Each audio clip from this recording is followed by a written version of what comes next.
Fala, galera. Nessa questão aqui, a gente tem o seguinte, né? Uma empresa seleciona 16 funcionários fumantes e promove um ciclo de palestra com os mesmos para esclarecimento sobre os efeitos prejudiciais do cigarro à saúde. E aí ele coloca, né? Após essas palestras, são coletados dados sobre a quantidade de cigarros que cada um desses fumantes está consumindo diariamente. Tais dados são expressos da seguinte maneira. Ele coloca aqui esses dados, mas é uma coisa que é assim, bem inútil, mas na verdade, porque o que ele pergunta na questão é uma definição bem teórica. Você precisa, na verdade, conhecer os conceitos, né? E ele diz, os dados 1 e 34 são chamados dados discrepantes, pois são dados muito menores ou muito maiores que a maioria dos dados obtidos com essa coleta de dados.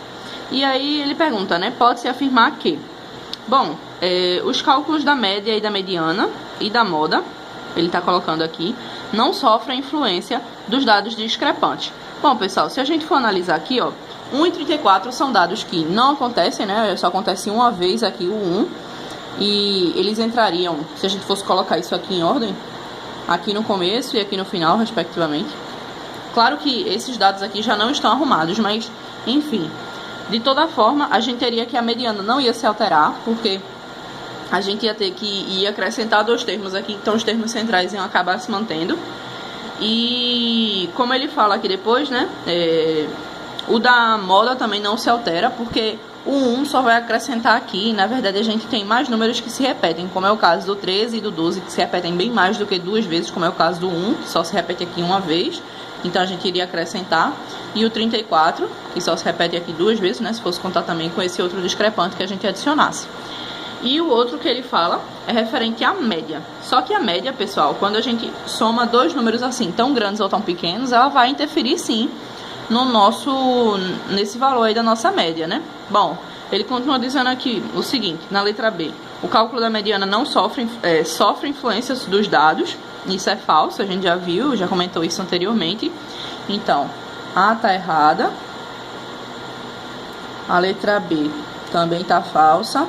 Na letra C a gente tem o cálculo da moda sofre influência dos dados discrepantes que surgiram. Bom, o cálculo da moda aqui, na verdade, não interferir em nada, né? Porque se a gente for analisar aqui, ó, a gente teria como moda como sendo o número 1. Deixa eu contar a quantidade de 13, né? A gente teria 1, 2, 3, 4 13. E do 12, 1, 2, 3, 4. Então, essa moda aqui, essa distribuição aqui é bimodal, né? Porque a gente tem os valores de 13 e 12 como sendo as modas. Então, realmente, o cálculo da moda não sofre influência. Tá errado aqui também. Na letra D, a gente já tem falando justamente a questão da média, né? Como a média sofre influência dos dados discrepantes. Isso aqui é verdade.